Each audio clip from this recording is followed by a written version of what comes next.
What's going on, everybody? This is Lady Luck here again. Thank you so much for tuning in. I appreciate all of you all out there that are listening. You guys see the title? We're going into our second show of Nature Boy, aka Eligio Bishop, the Cult of Atlanta.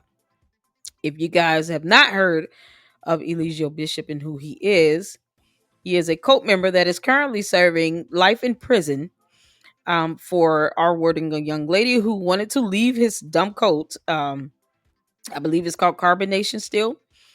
And their last known location is in the city of Atlanta, I think DeKalb County in the state of Georgia. So naturally, I call this the cult of Atlanta because it is still ongoing. But before we get into the second show of Nature Boy, please make sure you hit the like button. Consider becoming a member, subscribing to the Lady Luck Club, and also share the content. I want to give a special shout out to Hood Horrors YouTube channel. Fantastic content. The content, the videos that are being shown in the series here are featured from Hood Horrors. We're gonna have other videos as well, but I just absolutely love Hood Horrors videos. They're well put, well researched, and very thorough. I do have an article I do want to share just regarding the aspect of Eligio Bishop calling himself a cult. So he's a cult leader and he's not scared to say that, and it's, kind of odd that you have people that are so brazen like him and others who go out and they perpetuate these cults and they don't care about anyone else but themselves and their sick, sadistic wants and wishes. And it ends up hurting a lot of people, if not, ghosts that we've seen through human history end up unfortunately taking lives. And so I just want to be able to share this information with you all for those who may not know who he is. Also, shout out to Hood Horrors YouTube channel. And I hope you guys go and check out their content. And they have an entire playlist. There are 2 episodes that I need to catch up on, but these are the things that I hope to share as a warning message to those who are out there. And you find yourselves, especially on social media, it can get to a point where certain cliques and groups become cultish in nature. You need to be able to recognize what you're affiliating and aligning yourselves with. This might be YouTube and it might not be real life, but it could become a part of our real lives. Especially if they're people who spend a lot of time on this platform. Please know that there are over 1 billion users on YouTube. 1 billion with a B. So there's so much more content out there, so many content creators. Please don't get caught up into one sector or into just one content creator and not really keep your mind open to other content and other creators who are doing a fantastic job of presenting information and just be in the constant state of learning. And speaking of learning, we have an article that I am going to share with you all, and this is basically Nature Boys calling himself a cult. This is on www.cbc.ca/news. This is an article that was done in Canada regarding a young lady who went to um, where Eligio Bishop was, had left. Parents didn't know where she was. They went looking for her, and they did an article. The parents were concerned, and basically, Eligio Bishop proclaims himself to be a cult. So I'm gonna start with this. You guys can take time to read the full article. But this is where I'm going to start here. It just says simply, I am a cult. Since Reed's story broke, accusations have arisen that Bishop is leading a cult. Rick Allen Ross, a self proclaimed cult expert who was consulted by the FBI following the Branch Davidian siege at Waco, Texas, takes a firm stance on Bishop. He exhibits the signs of a dangerous leader, Ross said. Rick Allen Ross, here you guys have the photo there, and this is the fire of the Waco, Texas um, Branch Davidian cult base that they had. And this is another thing when you start seeing these cult leaders go out and talking about getting, properties and building compounds and their cult like communities. You have to stay cautious of what is coming into your community. It can end up taking over, and you don't want that to happen.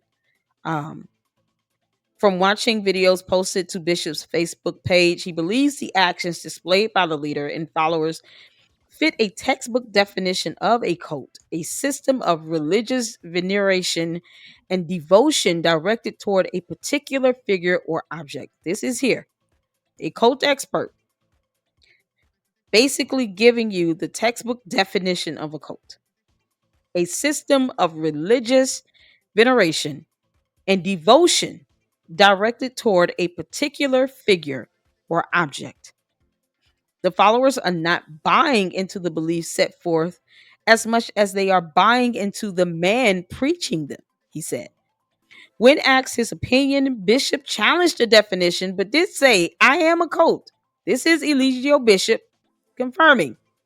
He said, I am a cult, but he challenged the definition because he's not educated. So he doesn't know what a cult definition is, but he calls himself that. So either he just doesn't know what a cult is or he's lying. And I'm just going to go with the latter. To say that you are a cult, you clearly understand some of the characteristics of it. He's heard the word before. He knows what a cult looks like, what it could be perceived to be. And he proclaims to be a cult. So this is before accusing Canada, the United States of America, and CBC of also being cults, because that's what cult leaders do. They direct and deflect and they deter from any level of accountability or responsibility whatsoever. They don't take blame for anything. They just believe in pointing the finger. So you can say what you want, but at least in Canada, the US, in any other country, you're free to leave. Cult leaders are the worst. Documents of legit leaders say a representative from Global Affairs Canada said that the department is aware of the situation and has spoken with Costa Rican authorities. So this is pertaining to the young lady that is from Canada whose parents were concerned that she had left and ran away and went to Costa Rica to join this, cult of Eligio Bishop. And they had not heard from her. And I think the one time that, she was able to reach out and do kind of like a Zoom call or a live stream. He's basically coaching her into certain answers and prompting her to answer, certain questions. And it was just spine chilling to see how much control and influence one person can have over someone.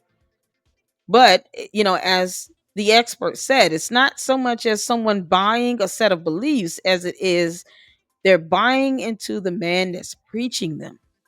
So it goes to show how powerful the words of a cult leader can be. And when there are no challenging or opposing ideas of that cult leader, they are empowered to go beyond, even what facts and evidence even show. They somehow tap into some alternate reality where, laws aren't laws, facts aren't facts, and whatever they say, they, preach to be the truth and that no one should oppose or object to it. So it's disturbing, but oftentimes you find with cults that no one continues on with the education. They don't read it. They don't try to continue on learning anything, but they just simply believe what the cult leader tells them. That's it. The brainwashing, it is real, but very disturbing. So having said that and gone through the article, you guys understand the definition of a cult and Eligio Bishop saying he is a cult. Let's get into the video. This is once again, shout out to Hood Horrors. I'm gonna give a thumbs up. I am a huge fan of the series that they're doing.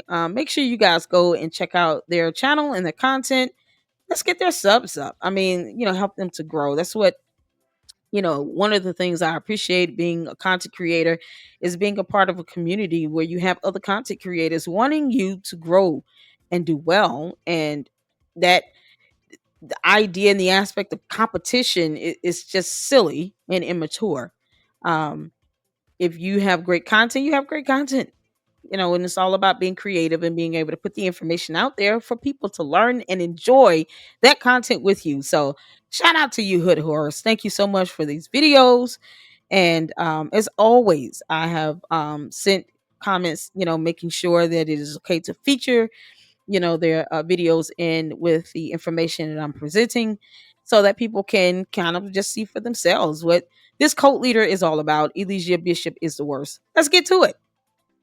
Previously on the rise and fall of Nature Boy and Carbonation. Like I said, we moved into the RV full time, and say hi, Osiris. Still living in the back of the shop. I traveled the whole coast of Florida State at all the RV parks. And mind you, I'm this black kid from the hood pulling up in the RV. It's nothing but elder white people out there, that retired in their fishing boats and stuff. Like, this is when I knew I was different. Although Nature Boy was out on the open road and experiencing things he'd never done before, there was still a part of him that yearned for more. He felt like he just wanted to disattach himself from society altogether and just leave everything behind. Maisha could sense something was wrong. She was there with him and she was doing the journey with him, but she was saying that he was seeming to be still unhappy. Just a little over a month after leaving Atlanta, Nature Boy's plan to live on the road would come to an abrupt end. My barbershop started to fall apart, so I had to come back. Nature Boy got back to Atlanta and invested all of his time into getting the shop back in order. He even had a small stage built for local teens in the neighborhood to perform in a weekly talent show. I helped people in the community. Gave away free food, gave away free cuts, helped the community out, try to educate my people in my barbershop. So I started teaching in my barbershop. They didn't give a fuck about what I was talking about. It got to the point where I was playing educated spiritual videos in my barbershop instead of putting the game on. There was a couple of niggas that was listening, but the majority of niggas was like, I came in for a cut, nigga, watch the game. You used to give us drinks, nigga. What happened to the drinks? The barbershop wasn't my frequency no more. Nature Boy would leave the shop again, this time for good. Coming out of Florida, coming back to that, it gave me a headache after a while. I separated myself. I gave somebody my barber chair. The manager would come to me, knock on my door on a Saturday, give me the booth rent. And with this time right here, having dreams and opening up realms where it was these dark beings. I was scared to fall asleep. Then I died. In my sleep, I died. And when I died, I came back and forth. But when I died, See, this is the things that he says here is so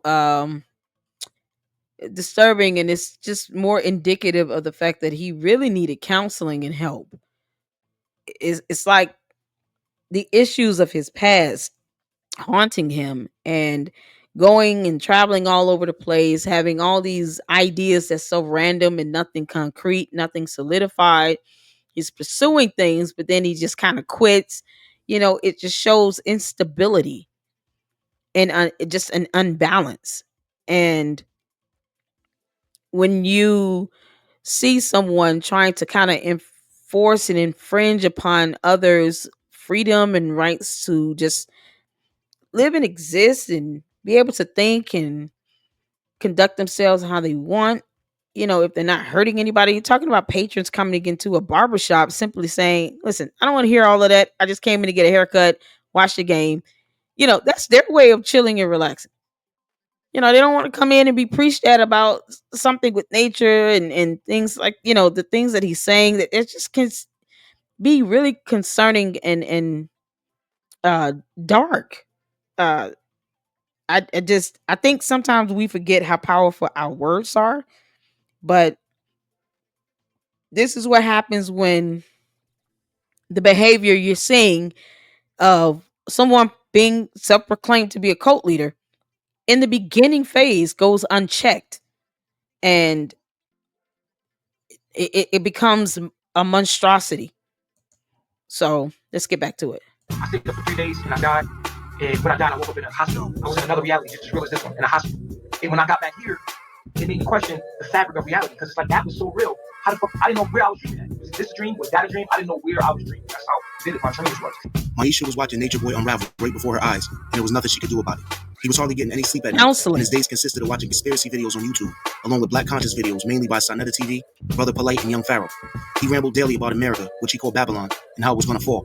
I started studying what America was, what money was, breaking my reality down to a molecule. It was during this time, Nature Boy would learn his older sister, Tanya, had passed away in New York. My sister died. He drove me all the way from Atlanta to New York with his baby mama, my nephew, and her kids. He looked at death at the time like, let the dead bury the dead, or whatever the case may be. He really came like with a cold heart. He just came at the time because I believe Maisha was there, and Maisha was very supportive at the time because she knew Tanya, her and Tanya connected. After the service for his sister, Leo decided to stay in New York. Nature Boy, Maisha, and the kids headed back to Atlanta. Nature Boy's rapid decline only seemed to intensify once they got back. All of a sudden, he stopped taking showers. This is when everything started because I just knew stop taking showers. And that point, everything starts falling apart. Girlfriend is looking at me like I'm crazy. I stopped cutting my hair. I was forgetting what days were, what day it was. And people were like, dude, you good? They would come drop the money off at the shop. And I was like, just hair crazy. I'm like, what's up, man? Do you realize what's going on? And people just like, yo, dude, we don't want to hear that. Maisha had finally had enough. Right. It felt like the best thing for her and the kids to do was move on. So she got going. She went with her family in South Carolina or wherever, went her way, and he went his way. When it comes to Maisha, like, I hate that we reduce our relationship to the bad moments. We was together 6 years. We had so many beautiful moments. You know what I'm saying? It reduces to the negative. I hate that. But I'm not going to ignore the fact that I cheated on Maisha several times. I hurt her very bad because I didn't know who I was as a man. And we did get into physical altercations where I felt so bad about that. I damn near died in a heartache. As Maisha got settled into South Carolina, Nature Boy rented a room from a friend in Atlanta. It was at some point during... I'm going to say this, and it might be an unpopular opinion, but here's why you don't remain in these relationships either. Because the abuser feel that they can just simply do what they do and get away with it every single time. And then when the person decides to finally leave, they don't know how to take it, or they lash out even more, because now they take that as a sign of rejection when in essence you should have left them the first time they did all this stuff. I don't think anyone is indebted to just stay with one person. God created more than just two people on earth.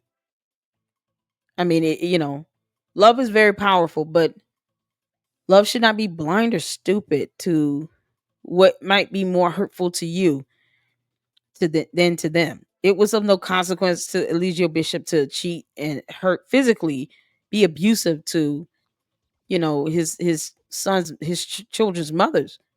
But he made it seem as if it was their fault. And then oftentimes when women do come out, or anyone that's being abused do come out and say, hey, I've been abused. Well, why did you stay in it so long? It's not to attack them for staying in it. It's to show that staying in it does tend to give the abuser the upper hand in believing, especially when it's a repeat pattern of behavior, that they can do it time and time again, and it's of no consequence to them, because it's not until it is a consequence. But look how much time has passed, and look how many occurrences it's been where they're allowed to just abuse the person before that person just says enough and I'm gone. I just hope that anyone being abused, you realize you don't have to deal with it. The abuser is of no consequence to them. They don't care that they're abusing you. And it's not until you leave where the consequence is truly felt, even if it comes down to a matter of you rejecting them and walking away. So take the power back. Don't deal or tolerate the abuse, and get into a better situation. You're not here on earth to be somebody's punching bag. In this time, that Nature Boy contacted young Pharaoh on Facebook, and the two of them built a cordial online friendship. Soon after meeting each other, young Pharaoh secured himself an interview with Sinetta TV.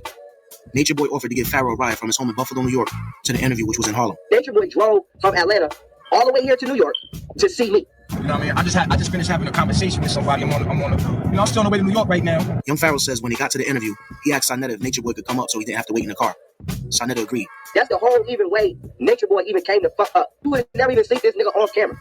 It was during this interview that young Pharaoh and Nature Boy's friendship would come to an ultimate end. I got the young guy here, brother Pharaoh. Pharaoh has came all the way from Buffalo, New York. And my brother Nature is here from Atlanta. First, I want to talk to my brother Nature. Why are you so infatuated, my brother? We're going back to Africa. Talk to the people. The tropical man belongs between the Tropic of Cancer and the Tropic of Capricorn. What does that mean? If you look on the map of an equator, At this time, Pharaoh is mad at Nature Boy because Pharaoh came to do the interview, but he brought Nature Boy with him. This is my first time meeting Nature Boy. This is my first time meeting young Pharaoh. And so Pharaoh is getting heated because I'm starting to ask him questions first. You can look at Pharaoh's face and be like, nigga, you getting the limelight, nigga? I'm the one brought you here. But I didn't know all this. I'm thinking they cool.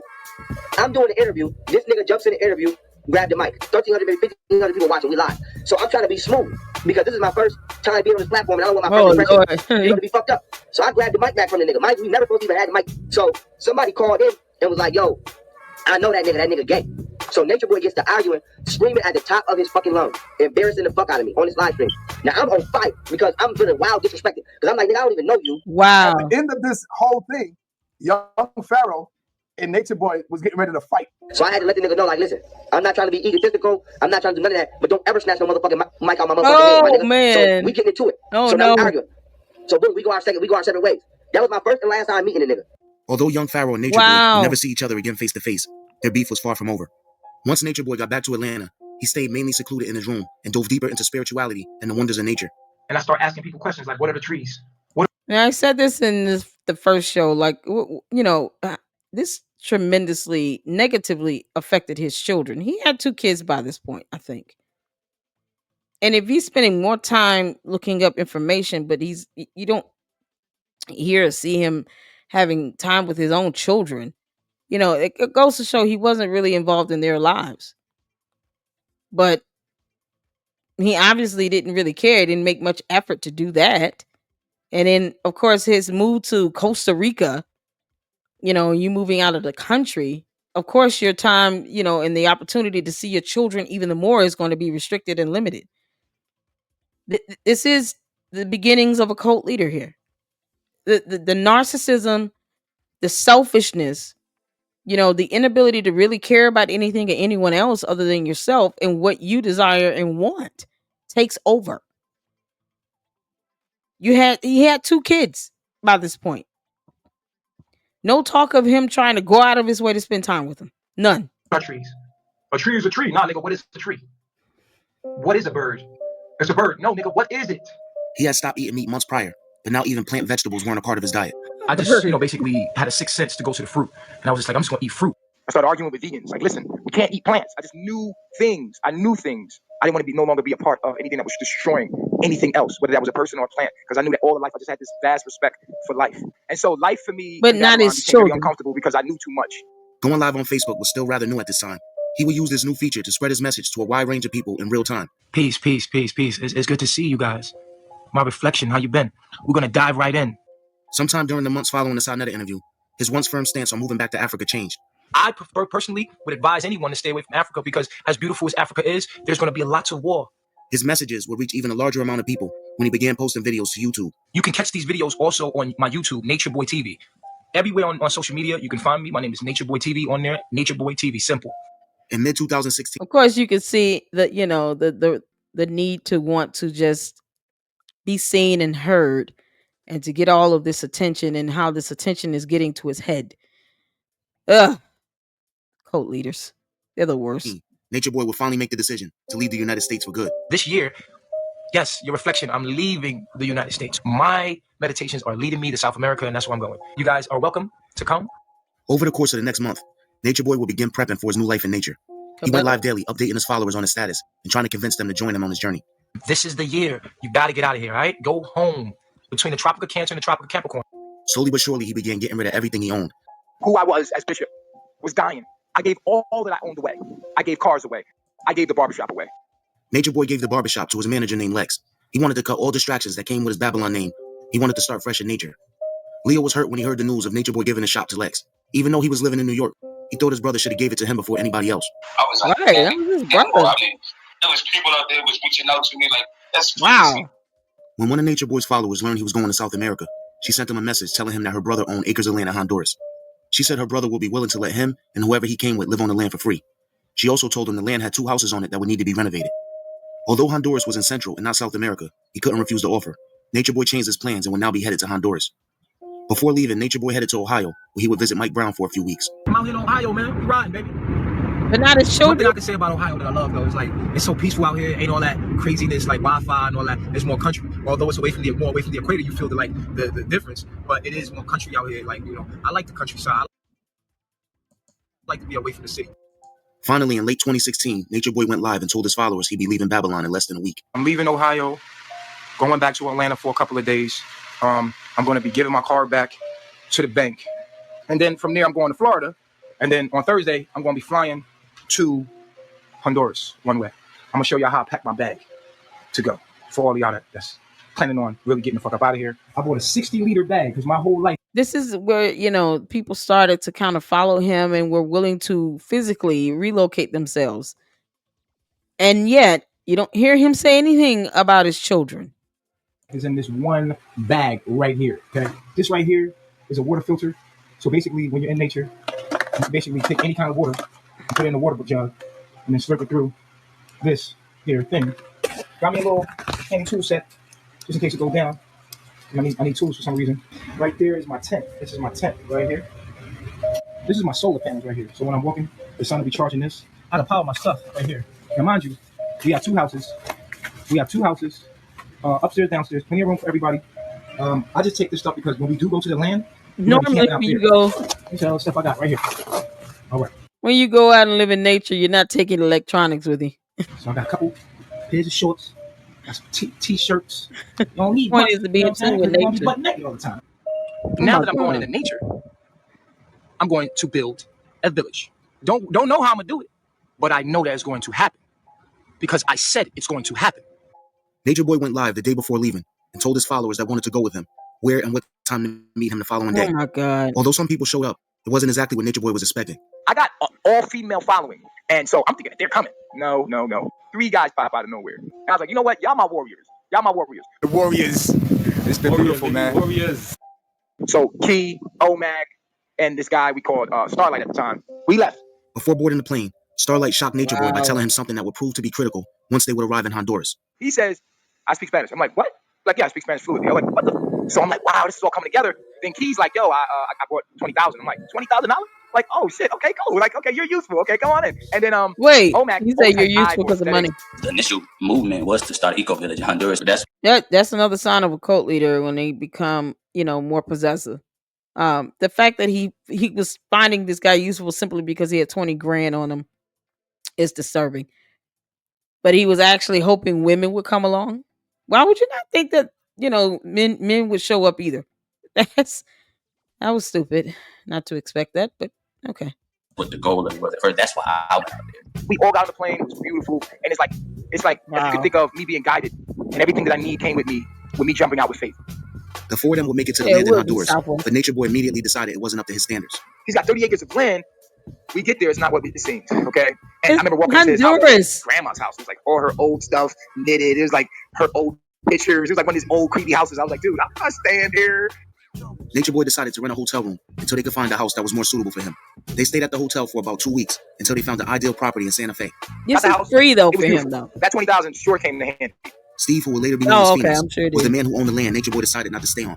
He would join Nature Boy's group, which was now called the Ethereans, and moved onto the rental property with them. I invited people to come, open-heartedly. Everybody come, get you a tent. I got a big-ass yard. We're right under an avocado tree. We got a mango tree right here. We got a river in the back. Come on. This is not a vacation. This is where we live. You're more than welcome to stay. You see, I got plenty of room. Bring your tent. Boy, was that a mistake. As Nature Boy posted more videos promoting living in nature, slowly but surely more people began to join. We just basically, was opening our doors to anybody that wanted to join us. And it was unorganized as hell, man. A lot of people came to this coming in waves, bro. Like wave after wave after wave. I remember one point in time, me and Keith counted at least like 70 people at minimum. Wow. A lot of people came. As more women began to join the group, Nature Boy would implement polygamy as a way of life in his Etherean tribe. We have to talk about polygamy because if we don't talk about polygamy, then we're not talking about family. And if we're not talking about family, we're not talking about human evolution. One of his first wives, or directs as he referred to them, was a young woman from Louisiana he would name Yaya. So how has your journey been since you've been here? From an archetype perspective. My journey has been very beautiful. With polygamy, it's just for me being with 4 female students that I'm dealing with very intimately. And it's nothing more, nothing less than that. Sex for me is me plugging into a woman. You guys see that he's somehow altered the aspect of marriage by calling them his wives, but yet treating them just like concubines. That's all they were. They were concubines. Nothing more. They were there for just sexual gratification and pleasure and cooking his food. Because, this is someone that claimed to be a spiritualist. He knows that the aspect of marriage should have been treated more sacredly, but of course not. Of course, there's polygamy in a cult. Of course there is. Sending my knowledge like a USB to a computer. And when I have sex, I'm putting fluid in you. Inside the fluid is DNA. On that DNA is all of the knowledge that I know. And you're now getting a direct transfer from my file into your ribosome, into your DNA. And if you do that enough, you can take me on and the knowledge going long enough to the point where I'm inside of you. The more people that joined the group, the more money Nature Boy spent. I bought them food. I gave them shelter. I bought them tents. I bought them everything that they asked for. Cell phones. I gave people. I bought them dirt bikes and iPads and laptops and just food alone, man. Before long, the $20,000 Key had given was running low. Although Nature Boy was still getting $3,000 a month from Mike Brown, that wouldn't be enough to support everyone. Shortly before heading off with Nature Boy, Key had received a large inheritance. Now running low on funds, Nature Boy asked Key if he had any more money to offer. Key gave him another $20,000. Wow. Life in Honduras for Nature Boy and the group seemed to be going pretty well until an unfortunate event would interrupt everything. We got robbed in Honduras. We were in the middle of the street, broad daylight. Who's the Key guy? He just gave up 40 grand to this cult leader. Any chance I can get 10? We get robbed for everything. Laptops, oh my God. Phone, wallet, passports, everything. They took a truck of ours. Erica Carroll, a music producer from Atlanta, who Nature Boy would later name Blueprint, BP for short, was one of the earliest members to join the Ethereans. She was there at the time of the robbery. They've named the changed the name twice. As they were being robbed. We was getting robbed in Honduras, and he was the first one. Like he's the leader of the group. He was the first one to run. After the robbery in Honduras, he's a Nature coward. Boy and the Ethereans packed up whatever they could. He was the first one to run while they were being robbed because cult leaders are cowards. Them being narcissists and having this grandiose personality does not give them strength or courage or anything. They're not thinking about others. They only think about themselves. Of course he ran because he's only thinking about himself. Even in a fight or flight response, most times with cult leaders with this grandiose and narcissistic, selfish personality and mentality, their response will always be flight. They're not going to fight unless they think they're proving a point and they will benefit from that and more than likely win. They're not going to fight a fight where they think they will lose either. See, there's so much that goes into these cult leaders and stuff. And this is what you have to pay attention to, people. I joke about somebody giving me 10 grand, but good grief. He is literally taking advantage of the guy. I mean, he said, oh, you got 20 grand. I find you useful. That's all that guy was useful for. Supplying money. That's it. Nothing more. And left. They will leave a significant amount of things behind. We had left vans in the truck, a new truck that they just bought. Had to get some more bikes when we left because we couldn't take all that stuff. The group headed south through Central America with the intentions of moving to Peru. That's what I was planning with. We were going to Peru. I had a plan, and they said, you want to make God laugh? Tell her your plan. The plan to move to Peru would change after traveling through Nicaragua and crossing the border into Costa Rica. As soon as we come into Costa Rica, immediately we knew Costa Rica was it. I told all the Ethereum, I'm like, look, y'all can go, man. I'm staying here, man. I'm staying in Costa Rica, dog. I'm not going nowhere. So we're driving. We're like trying to find a hotel. We're like, nah, I don't want to sleep in this hotel. I'm bougie. So we just wind up sleeping in a van, and we hear all night. We just hear monkeys all night. Like, it was so dope. And we was on the side of a road. They would eventually rent a beautiful house in the mountains of Costa Rica, surrounded by the rainforest. And Nature Boy would change the name of the group to Melanation. We were living far in the mountain, maybe like 4,000 feet in the mountains. Our house was so secluded. He would continue to post videos of his teachings on social media, but now with the beautiful Costa Rican mountainside as a backdrop. For some people watching his videos, the allure was too hard to resist. Velvet Marquez, who would later be known as Liana or Nana, was a freshman at Tuskegee University in Alabama, studying agriculture. I'm in school, but I really don't want to be in school. I'm passing my classes, but it's draining to me. Originally from New Orleans, Velvet had volunteered for numerous nonprofits that built gardens and helped revitalize poverty-stricken communities in her city. One day while at school, she randomly came across a post from Nature Boy, and it caught her attention. So I clicked on his page, and that spurred me to, research a little bit. We're in the jungle, Reflection. The most purest part of your body is the jungle. Get there. Between the Tropic of Cancer and the Tropic of Capricorn. Those of y'all been following me for a minute. You remember last year? Yeah, we was in the room, right? In Atlanta. I came right from where you came from. There was like profiles of different people who were in that same circle or culture or tribe or whatever. Connecting back to nature, and I started to find that I love that shit. Wow. Yeah, you got the knowledge, and I get the wisdom. You My journey since older. I've been here has been just peace. You know what I'm saying? It's been a lot of understanding, loving myself, understanding myself. I didn't know who Nature Boy was specifically at that time. I didn't know that he was the leader. I didn't know that he was like the main character, right, of the whole thing. So I just only started talking to Omek. I'm Omek. I came from Atlanta, and basically how I got here, a lot of crazy life experiences started happening to me at the beginning of this year to make me start seeing reality for what it really is. He was the only person that I saw Wow. that I could potentially have a connection with, whether it was platonic or romantic. When I first seen Velvet, she was on a Facebook video, and I was like, yo, go get her. Y'all was being kind of jealous. A couple weeks later, Omek tells me, yo, I got a direct. I was like, oh, word? That's what's up. According to Nature Boy, when Omek showed him Velvet's picture, he immediately recognized her but didn't say anything. I was like, damn, all right, cool, like, fuck it, let him get his girl. You know what I'm saying?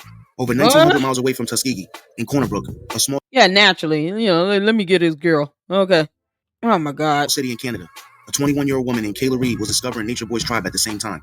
She basically told me she's been watching my videos, she's inspired, she gets it, and I'm like, the world needs to hear this message from a Caucasian. As Kayla was making plans to head to Costa Rica, so was Velvet. By this time, Velvet and Omek had sparked an online relationship. I just had made 20 on February 17th. I left to get on the plane on February 27th. Velvet and Kayla will both arrive in Costa Rica within days of each other.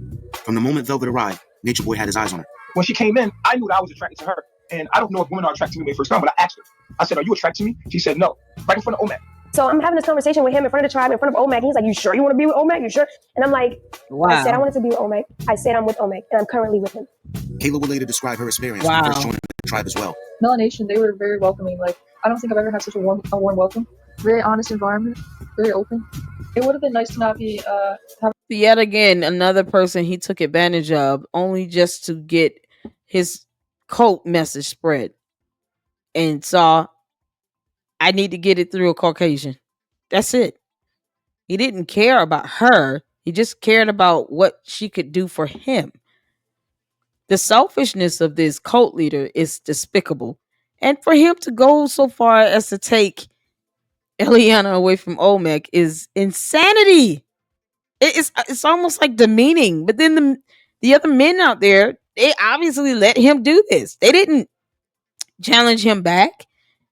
You know, they didn't step up as men and say, no, dude, you're not going to do that now. We're not doing this. We're not going to, like, if you want to see him be polygamous with these other women over there, fine. But when it comes to ours, step off or we whooping your ass. Like, could none of those dudes literally just kind of give him ass whooping once? You know, it was more of them than it is of him. So, yeah, 2 or 3 of them could have just really just handed him an ass whooping and he would have probably backed off from that altogether. But no, he kept doing this. To be so secretive of everything. I think that caused a bit of tension in me that could have been avoided.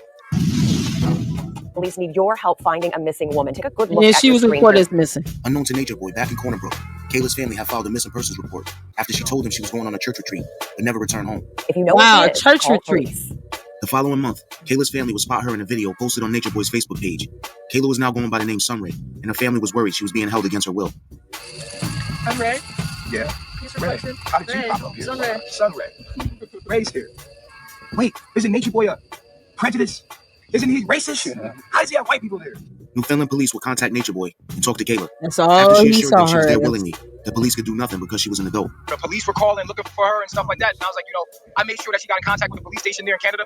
I also made sure that she got in contact with her Babylon mother, what we call the Babylon mother. Kayla's mother would do a sit-down interview with a local Canadian morning show. A Babylon mother. About Nature Boy and melanation. Oh, it's biological mother that gave birth to her. And you see how he handled, Kayla, who is a Caucasian, versus the other black women out there, but yet it's supposed to be melanation and putting black women on a pedestal and considering them queens. But he has a history of abusing black women and taking advantage of black women. I don't recall any part of this where he put his hands or abused this Caucasian young lady. The media would run with the story. For the first time, melanation would be labeled a cult, and Nature Boy was the leader. Kayla did call me. I was happy to hear that she was okay. But in the background, you could hear Nature Boy more or less telling her what to say. The conversation was very disturbing. She said that she has no family. She has no mother or brother or sister. It was a very disturbing conversation. Wow. She is the happiest that, she says she's ever been. Wow. She's actually afraid of the people that she ran away from. And I can't blame her. I don't mind her living with me. I don't mind her living with me. And she's a friend of mine. She's a family member of mine. We treat her with nothing but love. We treat her with nothing but love. And it's her decision to be here with me and live as I do. And that's her right. But at the same time, I also know that I'm a black man. And she's a white girl. She's in a white girl form, and I'm in a black man body. Word is out that I am somebody controlling or manipulating her mind. And so I wanted to make that clear that that's not the situation at all. Despite the fact that he still kind of came off like, with this mindset of, where I recognize I'm a black man and she's a white woman. I thought you saw all of them and everyone equally. So the fact that he still, he wants to talk about denouncing Babylon and all this stuff, but the concept of recognizing that inequality, I guess, as he's seeing it, he's not seeing all the women equally. He's still seeing, okay, I'm black, she's white, and I'm not going there. That's what this comes down to. it's so hypocritical to what allegedly this cult was supposed to be about. When it's supposed to be about equality or uplifting black people. I mean, Melanation was the third cult name for it. I'm gonna be honest. I don't even recall the first two that was said. I would have to go back and look at the video again to get the names because this didn't even make sense. But this is a third renaming of this cult in one video, in one show here. This is insane. Nature Boy's attempts at trying to clear the rumors. Kayla's family and the media had already set their own narrative. I thought they had this story and they basically ran with it because they don't really have much else to talk through. I think we can all imagine they're concerned about you trying to find someone you love so much who vanished inside a cult. Questions remain, including why so many people would leave their families to join that cult in the first place. They seem to think or feel that they're on a kind of retreat and they're putting up tents and they seem to be so filled with celebration. What you think is community, what you think is love, is a disguise for something much darker. The world sees is this little white girl that is being held captured by this angry cult leader black man. OMG. I'm dead. Yeah, well, to continue, guys. That's show 2. So I mean, you guys can see, this cult personality coming up and rising up, and how he's being empowered, and the fact that he still understands that he's a black man, and if a Caucasian came into the cult, you saw a white guy at the end. All of a sudden he understands. Oh, that's a thing called boundaries. Let me not touch that. Let me not do anything to her. But then have an issue abusing the black women. I mean, it's hypocritical. So, he spoke of her mother as a Babylonian mother. That's something else. And no, that's her birth mother. Her family was concerned.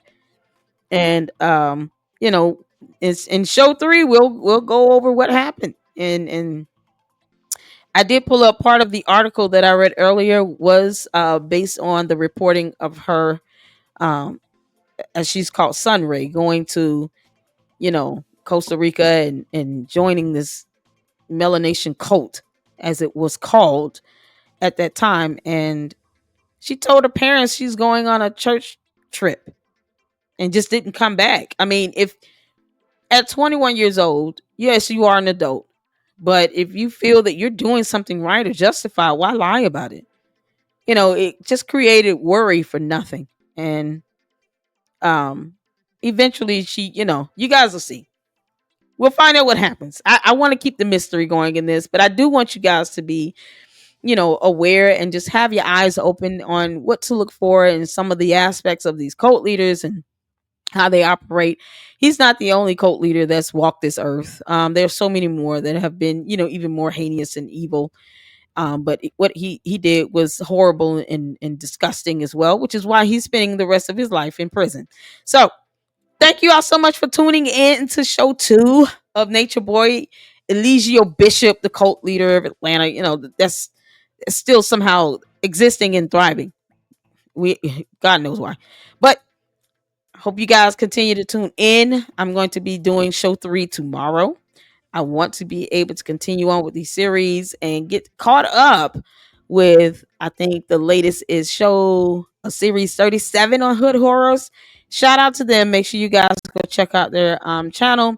Make sure you hit the like button. Make sure you check out the products tagged in this video for Dr. Squatch soap, lotions, deodorant, mouthwash, toupees, all the things that, Nature Boy and Carbon Nation, Melanation needed while they were out there in Costa Rica, because at some point, I guess he thought it was okay to stop taking baths.